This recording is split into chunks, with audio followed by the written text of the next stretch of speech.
at malinis na. Ang mabuting balita ng Panginoon,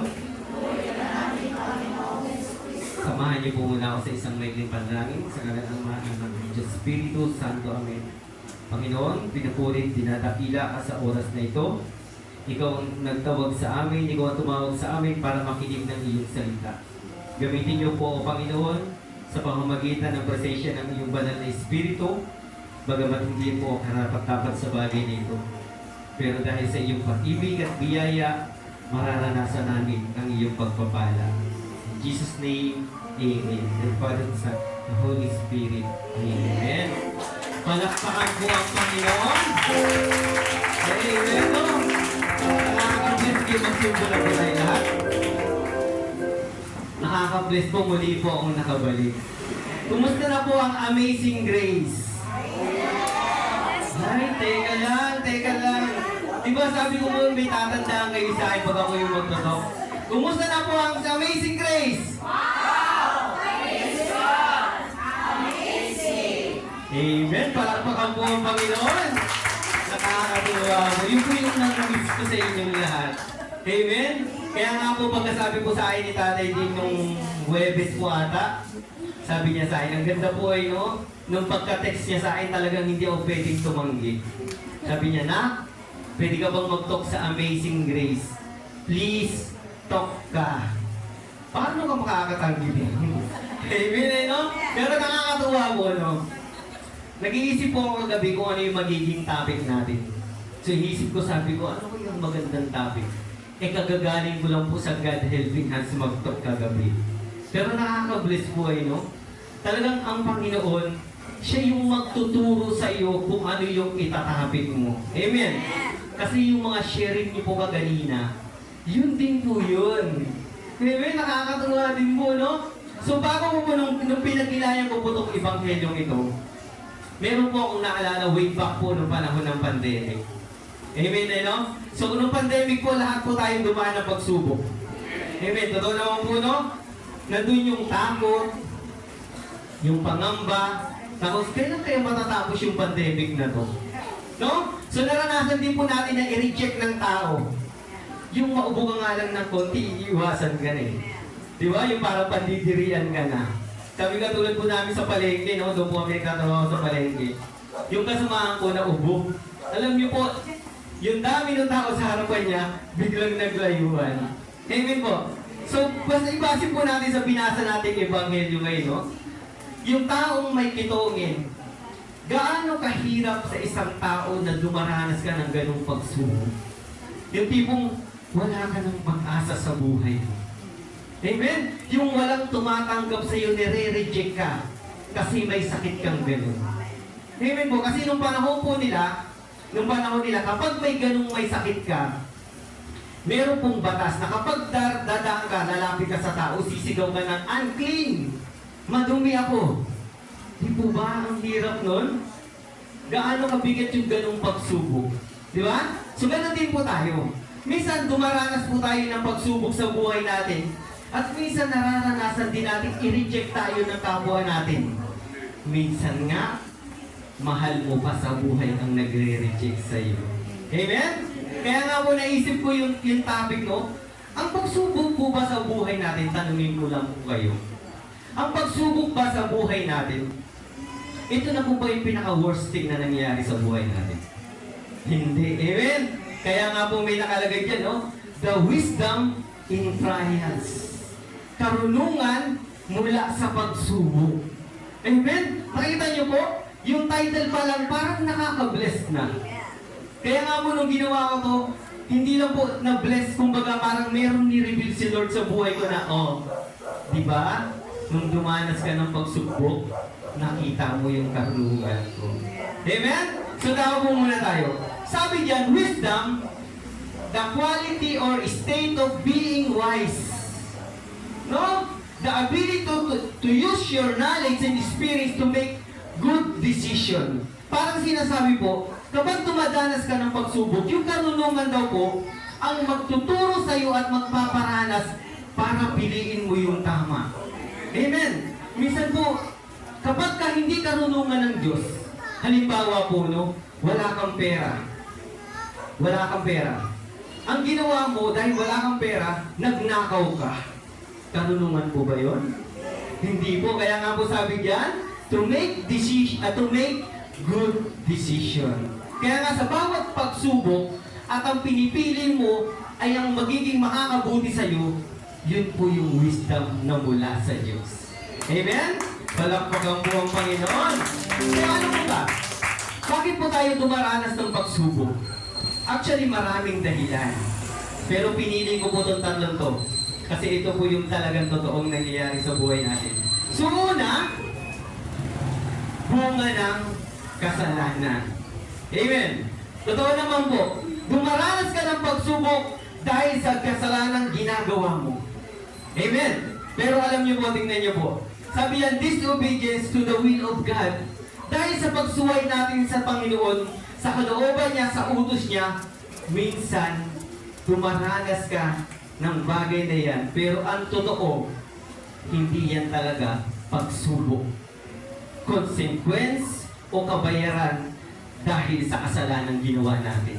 Amen? Sabi dyan, wrong lifestyle. Diba? Inom ka ng inom. Tapos dumating yung panahon, nagkaroon ka ng sakit sa kidney. Tapos sasabihin mo, pagsubok lang to ni Lord. Diba? Amen? Nang babae ka, nahuli ka ng asawa mo, nagulo yung pamilya mo, nawasak. Dadasal ka kay Lord, pagsubok lang to. Amen? Patuloy kang naghihirap. Patuloy kang nagkaroon ng sakit. Kasasabihin mo, pagsubok lang.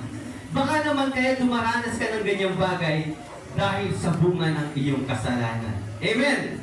Amen? Diba? Patulad din sinabi ni sister, sa sobrang katakawan mo, tumaas yung BP mo. Tapos sabihin mo, Lord, pagsubok lang. Hindi po yun. Amen?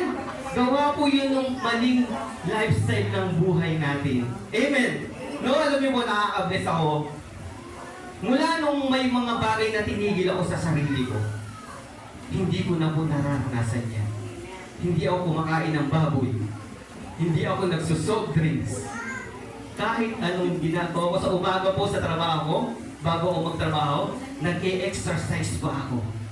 Pero di ako nakakaranas ng sama ng pakiramdam ng katawan ko. Unlike nung dating nagiinom po ako, minsan lagi akong pagod, masakit ang tiyan. Diba? Eh what more nung nagda-drugs pa ako.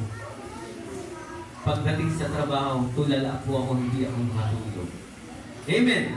Minsan po no, ganun. Kaya dinaranas natin minsan yung sinasabi nating pagsubok. Dahil po yun sa bunga ng kasalanan. Amen. Pero hindi naman po lahat ng bagay dahil sa pagsubok, dahil lang po sa bunga ng kasalanan. Dahil di po dito sa, sabi po sa Kawikaan 22 verse 8, ang naghahasin ng kasamaan ay mag-aani ng kamalasan at hindi magtatagal ang kanyang kasamaan. Amen. Kaya sabihin mo sa katabi mo, kapatid, huwag kang masyadong matakaw. Sorry po, hindi ka magtatagal. Amen. So ano ba, yung pangalawa po? Kaya tayo tumaranas ng trials, ito po yung pinakamaganda. Test of faith. Amen. Hindi po lahat ng pagsubok dahil sa bunga ng kasalanan. Minsan, dahil po tinetesting yung faith natin. Amen. No, halimbawa, katulad ni Job. Hindi na wala lang. Katulad ni Job. Si Job po ba makasalanan? Amen. Wala siyang kasalanan, di ba? Namatay ang pamilya niya, nawala yung kayamanan niya, nagkasakit siya, umabot siya sa pinakamahirap na sitwasyon na sakit. Hanggang sinasabi sa kanya ng mga kaibigan mo, naisip mo na ba kung ano yung kasalanan mo? Amen? Pero yung po pala, test of faith. Minsan kapag tumaranas tayo, katulad ni sister kanina, yung nag-sharing, di ba, papunta siya sa Dasalita, Panalita? Dasalita. Di ba, natamtak siya, pero tumuloy pa rin siya. Amen? At nakita niyo yung karunungan na dapat titiisin na lang niya yun. Kasi wala daw siyang pera. Pero nakita niyo po, kahit takot na takot siya, pumunta pa rin siya sa doktor. Yung po yung sinasabing, matawag doon na yung good decision.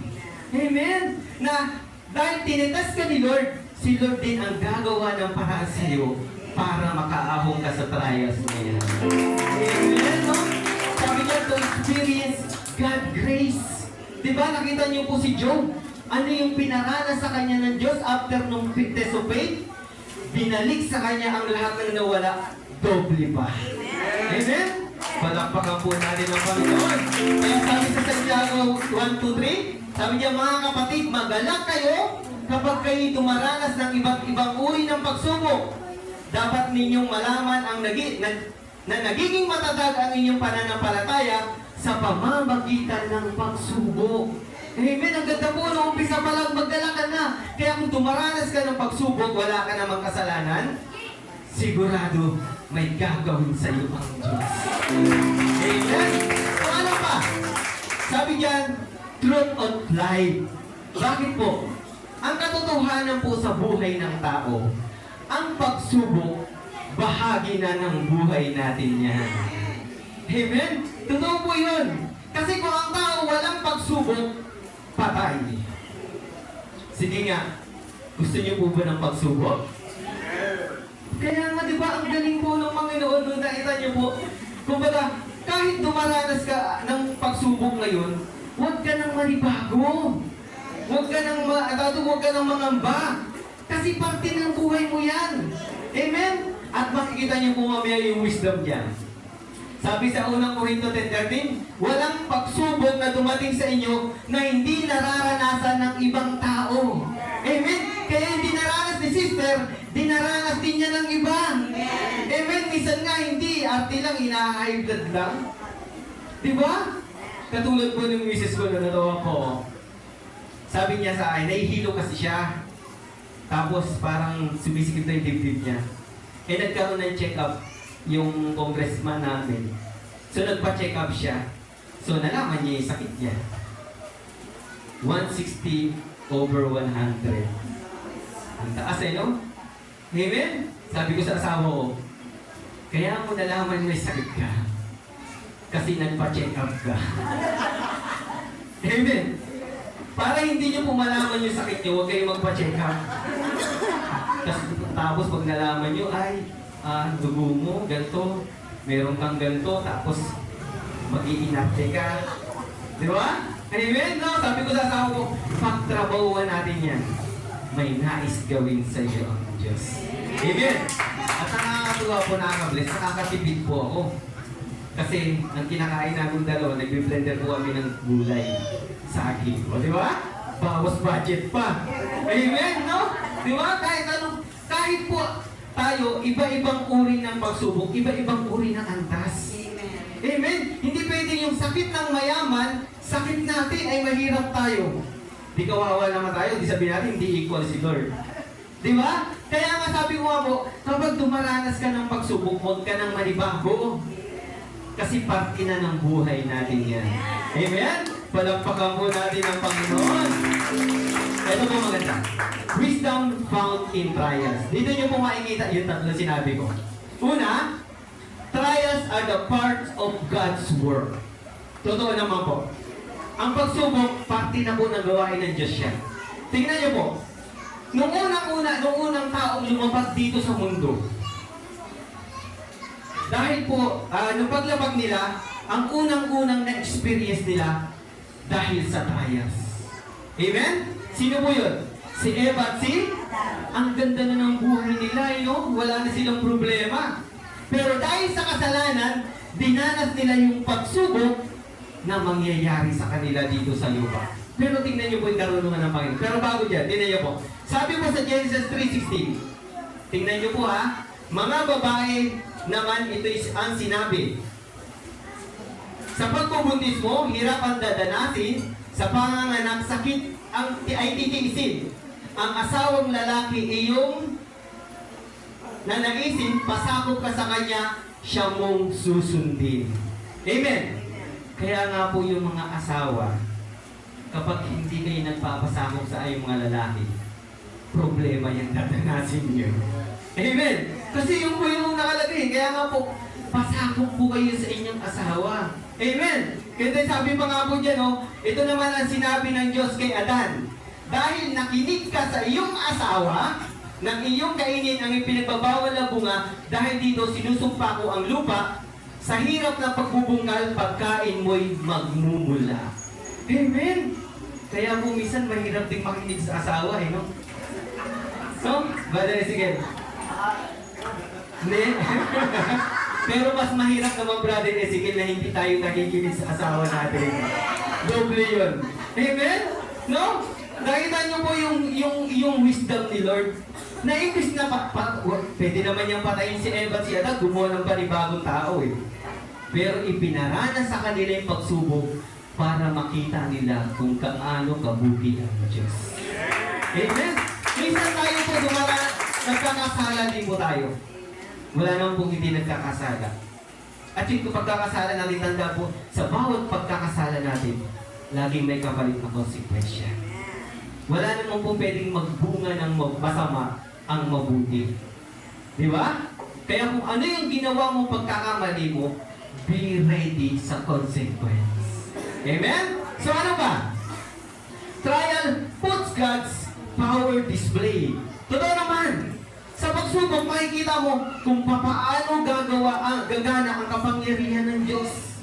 Amen? Sapagkat ang Diyos, siya lang po yung pwedeng makapagpalunas o magbigay ng solusyon sa bawat pagsubok na dinaranas mo. Amen? Kaya nga diba, after natin makaranas, diba, sabi nyo, salamat po kay Lord kasi tinulungan niya ako. Yun po yung kapangyarihan ng Diyos. Amen? No? Kaya sabi sa 2 Corinto 12 verse 9, ganito ang kanyang sagot, ang kagandahang loob ko ay sapat na para sa inyo sapagkat lubusang nahayag ang aking kapangyarihan kapag ikaw ay mahina. Kaya't buong galak kong ipinagmamalaki ang aking mga kahinaan upang manatili sa akin ang kapangyarihan ng Diyos. Amen! Kaya kung dumaranas ka ng pagsubok, huwag kang mag-alala. Mananatili sa iyo ang Diyos. Amen? So ano ba? Trials may be for discipline. Totoo naman. Diba? Baka kaya pinaparanas sa iyo ng Panginoon yan kasi nais ng Diyos maging maayos ka. Madisiplina ka. Amen po. Amen. No? Totoo po yun. Kasi kung ang tao po kasi, hanggat hindi nakakaranas ng hirap, hindi matututo. Kaya tuwan-tuwa si sister eh. Kawawa naman yung magtitinda ng chicharon, malulugi sa'yo. No? Di ba? Sobra ka sa pag-iinom, sobra ka sa bisyo, pero nung dumating yung araw sinisingil ka, minsan kini-question pa natin si Lord, Lord, bakit? Bakit nangyayari sa buhay ko to? Baka dinidisiplina ka na. Amen? Kasi ang nais ng Diyos, maging maayos tayo sa harapan niya. Kaya sabi sa Hebreo, basahin ko na lang po, anak ko, huwag mong baliwalayin ang pagtutuwid ng Panginoon at huwag kang panghinaan ng loob kapag ikaw ay dinidisiplina niya sapagkat dinidisiplina ng Panginoon ang mga minamahal niya at pinapalo ang itinuturing niyang anak. Amen? Kaya pala yun, no? Kaya pala minsan, kapag dumaranas tayo ng pagsubok, minsan nahihirapan tayo sa buhay. Pinapahintulutan niya ni Lord na, oy, sobra ka na, tigil mo na yan. Amen? Para saan po ba yung disiplina ng Panginoon? Para sa Kanya? Para sa atin yun. Amen? So ano ba? Sabi niyan, trials are an opportunity for reward. Amen? Tingnan niyo po, ang ganda nito. Sa bawat Bible, sa bawat verse po ng Bible, o bawat aklat ng Bible, lagi niyo pong makikita ito.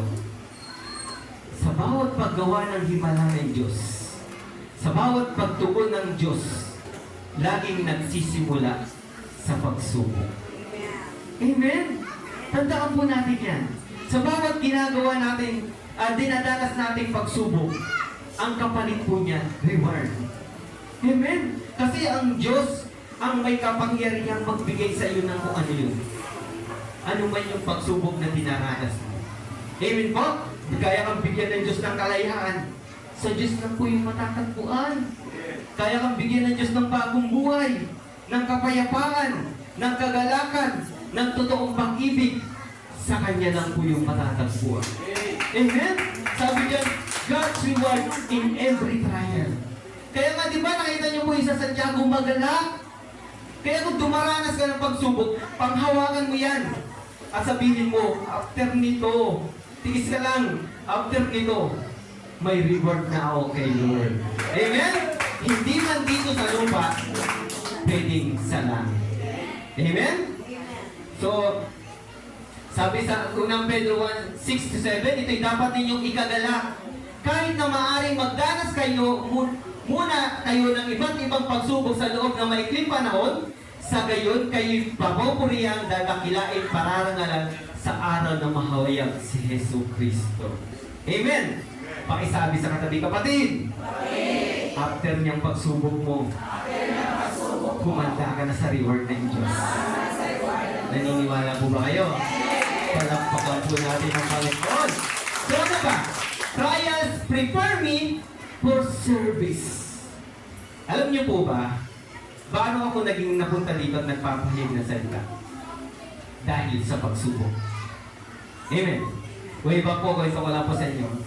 Yung pang-apat ko pong anak, nagkaroon po ng problema sa loob ng tiyan ng asawa ko. 7 months po yun. Actually, kalahati na ng 7 months.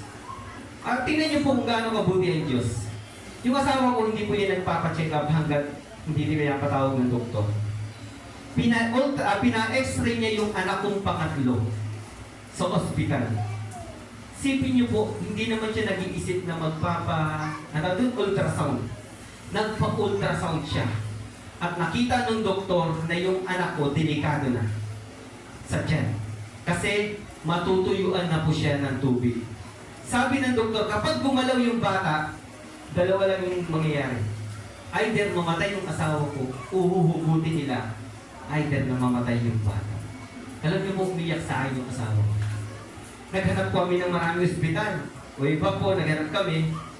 At dito ko po naranasan first time magdasal sa simbahan. First time pumasok sa simbahan. Kasi hindi naman po talaga ako nagsisimba. Amen. Ito po yung maganda. Sa kapabalik-balik ko po sa simbahan, meron po akong binitawang isang salita. Sabi ko, Lord, sabi ko po ganda yung prayer ko po to, Lord, sabi ko po sa Kanya, maglilingkod ako sa iyo kung ibibigay mo sa akin yung dalawang buhay na yun. Which yung anak ko at yung asawa ko. Alam niyo po, after ko pong magdasal ng gano'n, paglabas ko ng simbahan, sobrang gaan ng pakiramdam ko na parang umaangat ako sa airing naglalakad. Sabay nagtawag yung asawa ko, ay yung kapatid ko, nanganak yung asawa ko, normal, ligtas silang dalawa. Amen! Pero naglingkod po ba ako? Hindi pa po. 4 years ago pa lang po ako nung tinawag ako sa community sa Olympic para mag-marriage encounter. Ang purpose ko lang, para lang kami ikasal ng asawa ko sa simbahan. Tingnan niyo po si Lord kung gaano kabuti. Nung after po namin inasal sa simbahan, napasok po ako sa Family in Life Ministry. Nagbibigay po ako ng prekina sa bawat mag-asawahan. Yun po yung first time pong naglilingkod. And then po, nung nagtotalk na po ako sa iba't ibang community, napatanong ako, kasi minsan, di ba ang hirap? Sabi ko, ang hirap mag-isip ng topic. Napatanong ako, sabi ko, Lord, bakit ko ginagawa itong bagay na ito? Alam niyo po, plinaspak sa akin ni Lord. Hoy, may pangako ka sa akin, sinisingil na kita. Amen? Kaya mo nakapaglingkod ako, dahil po sa pagsubok. Amen? No? Tandaan niyo po ito mga kapatid. Bilang isang nagmamahalang community. Huwag niyo pong hayaang patigilin kayo ng paglilingkod dahil lang sa pagsubok. Sa halip, sa pagsubok na yan, hayaan niyong gamitin kayo ng Diyos para paglingkuran siya. Amen? Imagine niyo po, nagsishare kayo dito. Ayan, si sister noon, nadinig ko yung buhay. Si sister din, no? Nakakatuwa. Sabi ko nung unang punta ko po dito, sabi ko, si sister pwede na maging preacher. Akalain mo, nag-aral siya. Magiging preacher din siya. Amen? Bakit? Alam ko, dahil din yun sa pagsubok. Amen? Malakpakan po natin ang Panginoon. So dito, tao naman po tayo dito. how to overcome trials in life. Paano ba natin malalagpasan ang pagsubok sa ating buhay? Alam niyo po, di ba, ang ganda, wisdom in trials. Trials po mismo ang magtuturo sa atin kung paano natin malalagpasan ang pagsubok. Amen? Imagine niyo po, no? Sa pagsubok, nandun din yung solusyon. Sa trials, nandun din. Amen? So, ilang letra po yung trials? 6. Ano yung unang letra? Tingnan niyo po, trust in God more than anyone. Amen? Yung magtiwala ka sa Diyos, huwag sa iba. Kapag sa tao po tayo nagtiwala, sigurado mabibigo ka lang. Masasaktan ka lang. Aasa ka lang. Pero pag sa Diyos ka nagtiwala, tandaan mo yan, tutuparin niya ng Diyos. Amen? Ang tanong, paano ba tayo nagtitiwala sa Diyos? Paano ba tayo magtitiwala sa Kanya? Katulad po nung ginawa nung lalaking may keto. Diba? Anong unang ginawa niya? Lumapit siya kay Jesus. Amen? Diba sabi diyan? Lumapit sa kanya isang taong may ketong at lumuhod. Amen po. No? At tandaan po natin, nung panahon po nila, bawal na bawal kang lumapit sa malinis na tao pag may ketong ka. Pero ano pong ginawa nung ketong? Dahil nagtiwala siya sa Diyos, nagtiwala siya sa Panginoong Jesucristo, brinake niya yung batas na yun. Amen. Minsan ganun po tayo. Kapag nagkakasala tayo, feeling natin makasalanan na tayo. Parang iniisip natin, pinaparusahan ako ng Diyos. Kaya hindi na ako magdadasal. Hindi na ako magsisimba. Amen. Tandaan po natin, the more na dumaranas ka ng pagsubok, the more na lumapit ka sa ating Panginoon Jesus. Amen? No? Sabi doon, ito po yung totoong pagtitiwala. Sabi niya, Panginoon, kung nais po ninyong ako'y inyong mapagaling, magagawa niyong malinis. Tandaan niyo po, ang tunay na nagtitiwala, hinahayaan niya ang Diyos ang magdesisyon sa kanyang buhay. Amen? Minsan kasi marunong pa tayo sa Diyos. Di ba? Lumapit ka, Lord, pagalingin mo ako. Lord, ganito, kailangan mo ng ganito. Lord, pwede bang ibigay mo sa akin to? Inuutosan pa natin ng Panginoon. Pero nasabi ba natin sa misa na, Lord, ano man ang kalooban mo, ito yung maganda. Amen? Yung po yung pagtitiwala na para sinabi ng may ganitong, Lord, kahit hindi mo na ako, Lord, kahit hindi mo na ako bigyan ng maraming pera, kahit hindi mo na ako bigyan ng ganito, kung ano po yung nais ninyo, yung po yung mangyari para sa akin. Amen?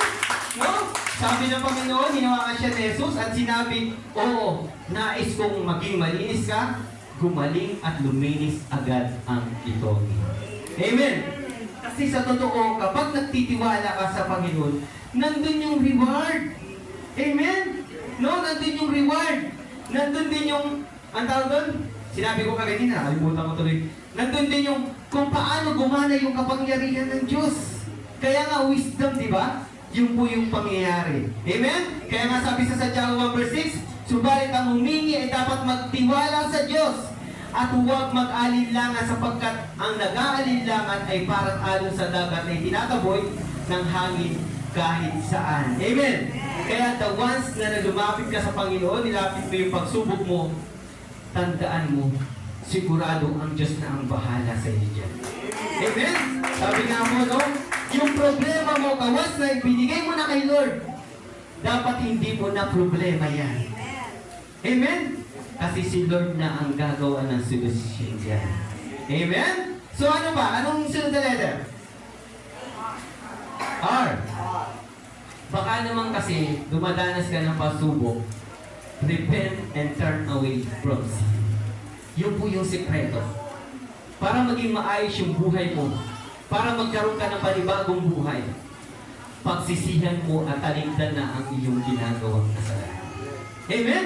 Yun naman po talaga ang solusyon. Diba? Pas nakikinig pa nga po tayo sa doktor eh. Sabi ng doktor sa'yo, ito yung gamot mo, maintenance mo, 2 times a day. Bawal kang kumain ng ganito. Bawal kang kumain ng ganon. Tapos after nun, kain ka pa rin ng kain. Di ba? Hindi mo na nga pinakinggan yung doktor, mas marunong pa tayo sa doktor. Amen? Minsan ganun po talaga. Di ba? Kaya kung hindi natin tatalikdan yung kasalanan natin, hindi mababago yung buhay natin. Amen? At yung po yung naging resulta na sa akin. Dahil sa pagtalikod ko sa kasalanan na yun, totally lahat na isurrender ko na kay Lord. Una, pagka-drugs, pag-inom, babae, flirt lang naman po yun. Hindi naman ganun kalubit na kasalanan yun. No?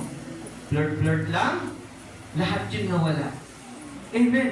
Yung pinakalas na iniyak ko sa Kanya.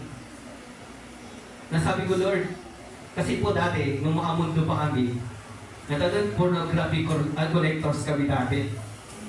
Actually, yung mga kaibigan ko, napaparamihan pa kami, no? No, dumating po yung case na yan. Nasabi ko, Lord, ayoko na. Kasi ayoko magsalita, Lord, nang may dala pa rin ako sa likod. Sa awa at habag ng Diyos, lahat ng bagay na yun, wala na sa akin. Amen? No? Kaya po yung wisdom ni Lord.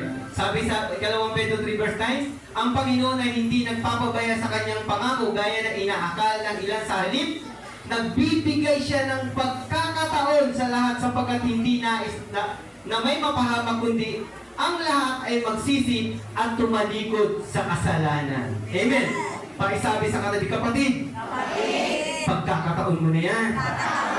Baguhin mo na yung lifestyle mo. Amen. Palakpakan po natin ang Panginoon. So ano ba? Ano ba?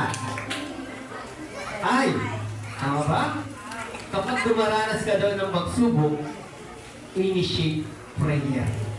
Diba? Pagmula nung dinanas mo na, umpisahan mo ng magdasal. Amen? At tatandaan niyo po, huwag na huwag kayong titigil manalangin hanggat hindi sinasagot ni Lord ang inyong hinihiling sa Kanya. Amen? Yung hindi ka napapagod. Minsan naiinip pa tayo eh. Diba? Nagdasal ka, Lord, pagalingin mo na ako. Lord, pagalingin mo na ako. Hanggang sa dumating na yung pagkakataon na hinang-hina ka na huwag kang titigil magdasal sa Panginoon. Amen? Naalala ko po dati, no?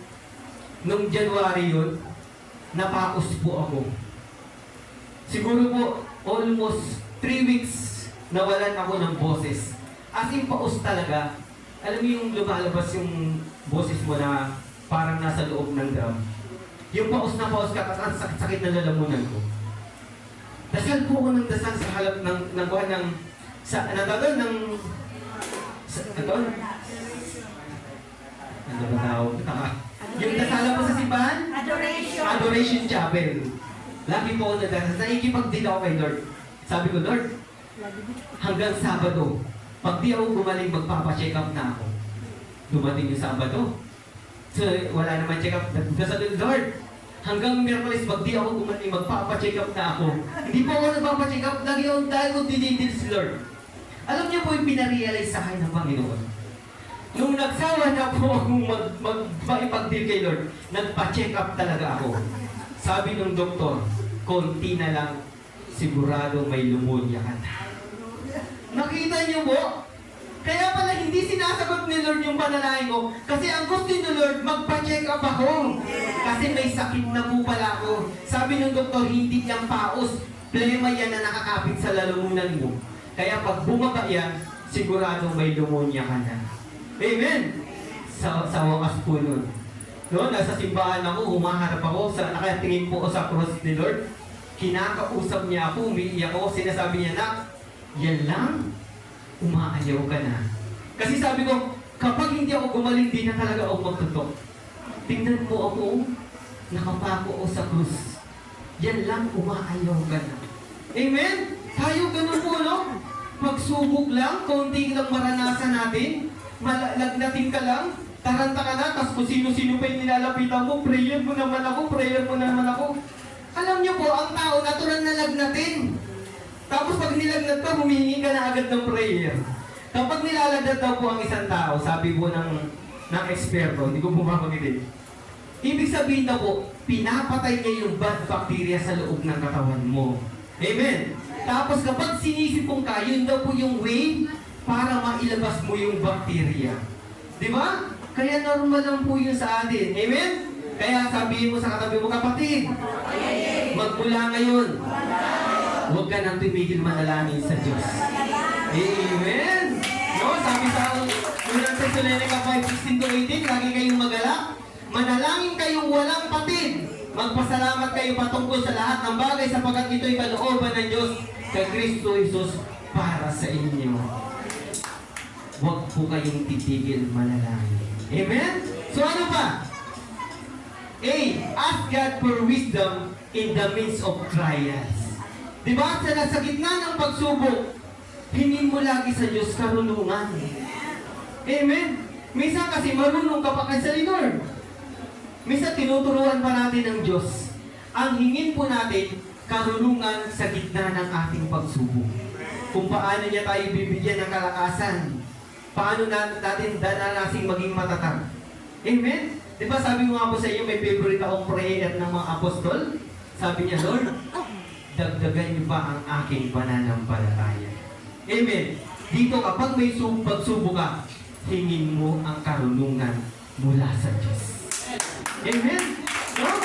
Kaya nga sabi po dito sa Santiago 1:5, ngunit kung ang sino man sa inyo ay kulang sa karunungan, humingi siya sa Diyos at siya'y bibigyan, sapagkat ang Diyos ay nagbibigay ng sagana at hindi nanunumbat. Amen. Hindi sasabihin ni Lord sa iyo na dahil sa katakawan mo yan. Di ba? Dahil sa ginagawa mong kasalanan yan. Hindi. Kapag humingi ka kay Lord ng karunungan, bibigyan ka niya. Amen?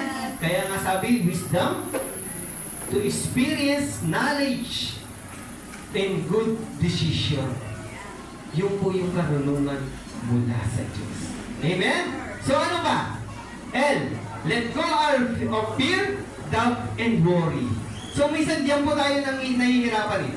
Pero ano yung natural sa atin yan? Sa tao. Lalo na kapag ang pagsubok na dadanasin mo patungkol sa buhay mo, sigurado nandun yung pag-aalala. Nandun yung takot. Amen. Pero paano tayo makakalabas doon? Tanggalin ko natin yung pagdududa. Tanggalin na natin yung takot. Tanggalin natin yung worry. Bakit po? Kasi meron tayong Diyos na makapangyarihan sa lahat. Amen? Di ba sinabi ng Panginoon, kapag kasama niyo ako, sino pa ang pwedeng manakot sa inyo? Amen? Makikita niyo po, no? Sabi sa Isaiah 41:10, ako isa sa inyo, huwag kang matakot. Ako iyong Diyos, hindi ka dapat mangamba. Palalakasin kita at tutulungan, iingatan at ililigtas. Amen? Diba, nasa gitna ka ng pagsubok, dinaranas mo yan, tanggalin mo yung takot. Naniniwala po ba kayo na ang Diyos ay Diyos nyo? O di ba't kayo natatakot? Naniniwala po kayo sa kapangyarihan ng Diyos? O huwag po kayong magduda. Kasi ang Diyos hindi niya kayo bibiluin. Amen? So ano pa? Sabi sa Pilipos 4:6, huwag kang mabalisa tungkol sa anong bagay. Sa halip hiniling niyo sa Diyos ang lahat ng iyong kailangan sa pamamagitan ng panalangin, may pasasalamat. Amen? So last, stand on the promise of God. Ito po yung pinakamaganda. Sa lahat ng dinaranas natin pagsubok, yung pinakahuli, yung pinakamahalaga, panghawakan mo yung pangako ng Diyos. Lagi mong sabihin na ito, may pangako si Lord kahit may problema ako. Kahit maputulan kami ng kuryente, may pangako si Lord. Malay mo yung kapitbahay mo, tinapi yung kuryente mo. Amen? No? Pero alam niyo kung bakit siya nasa huli? Kasi kung para mangyari yung bagay na yan, yung pangako na yun ng Diyos, kinakailangan magtiwala ka sa Kanya. Amen? No? Taglitan mo yung iyong mga kasalanan. Humingi ka at manalangin ka. Hingin mo yung karunungan at tanggalin mo yung takot at pagdududa sa Kanya. Tandaan mo yun. Yung pangakong yun, magaganap sa iyo. Amen? Diba? Naalala niyo po lahat ng mga tao, yung ebanghelyo po ngayon, mula kahapon hanggang sa linggo, makikita niyo po doon yung karunungan ng Diyos. Diba? Lumapit yung, sino ba yan? Si Jairo. Diba? Lumapit kay Jesus. Sabi sa kanya, huwag kang matakot. Hindi mamamatay ang iyong anak. Amen. Yung babaeng 12 taon nang dinudugo, naubos na yung kanyang kayamanan. Di ba? Ano sabi ng Panginoon? Dahil sa iyong pananampalataya, dahil sa kanyang pananampalataya, napalabas niya yung kapangyarihan ng Diyos. Amen. At lahat po yan ay nakapaloob sa Ebanghelyo niyo. Amen? Pakisabi sa katabi kapatid. Hindi mo pala kailangang matakot? May pangako sa iyo ang Diyos. Panghawakan mo yan. Amen? Amen, no? Kaya pag-uwi niyo po sa bahay, no? Sabi ni sister kanina, dapat may uwi kayo. Yan po yung iuwi ninyo. May pangako sa kanya sa iyo. Amen? Yung pag-uwi mo, yung bahay mo, ang dumi-dumi, may pangako sa akin si Lord. Amen? Yung nakita mo yung mga anak mo, nakahilata dyan, may pangako sa akin si Lord. Laging niyan po yung pangahawakan. Amen? Kaya nga sabi sa Deuteronomy 7 verse 9, kaya't pakatandaan ninyo si Yahweh na inyong Diyos ay Diyos, at siya ay Diyos na hindi marunong sumira sa pangako, tapat siya sa lahat ng umiibig sa Kanya at sumusunod sa Kanyang tuntunin.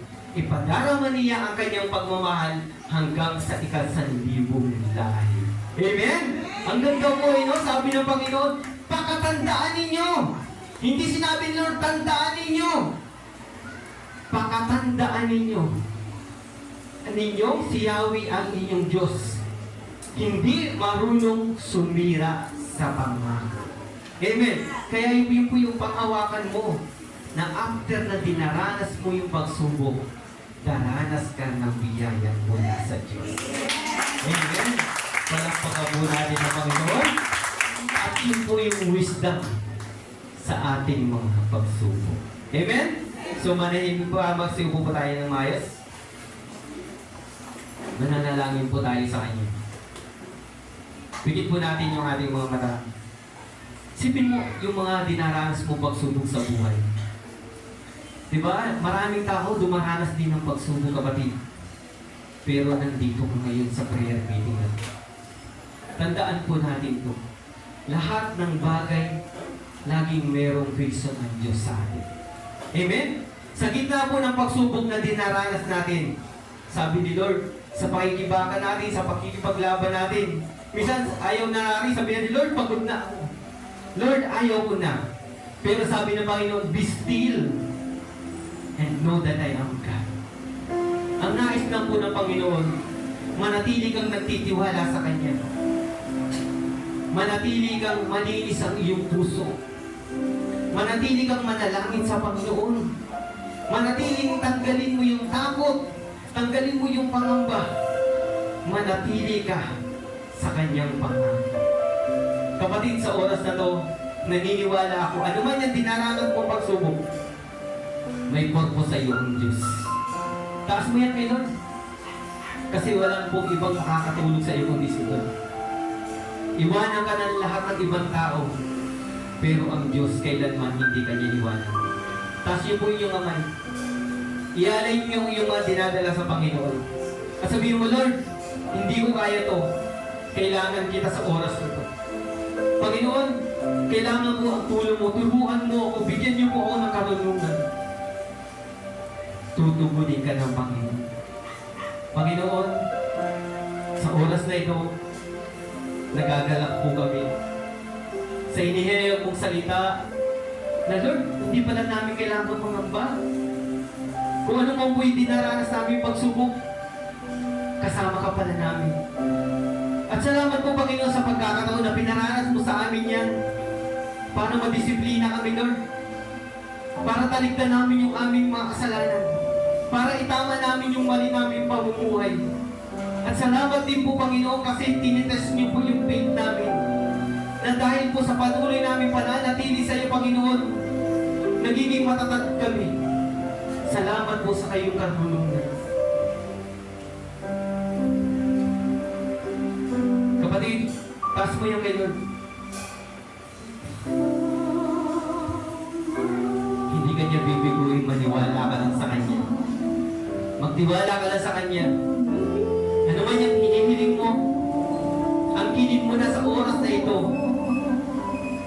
ibibigay yan ni Lord.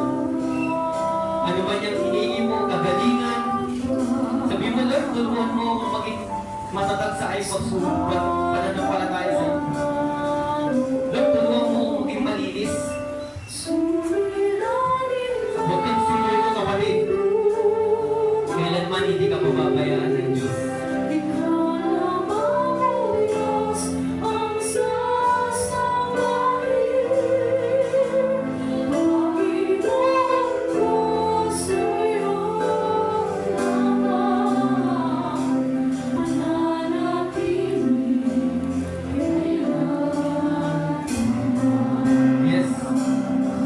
ni Lord, lagi kang kasama niya. Kaya kahit anong bigat ng pagsubok mo, kapatid, huwag na huwag kang mawawala sa prayer meeting na ito.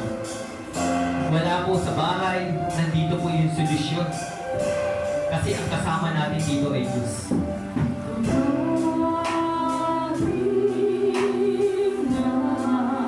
Patuloy mong kausapin, patuloy kang manalangin.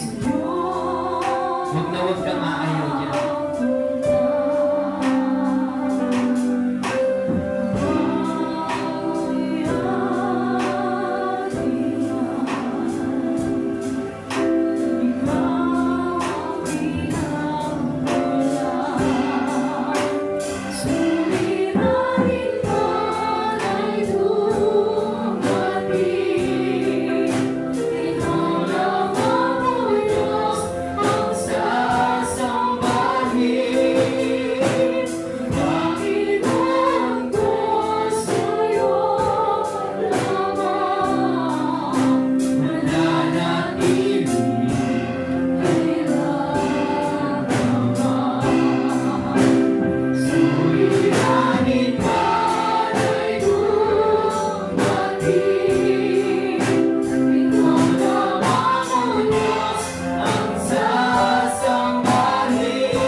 Lalapit po kayo sa akin. Tandaan niyo po, sa paglapit niyo patuloy kayong magtiwala sa Diyos. Hindi niya po tayo pababayaan.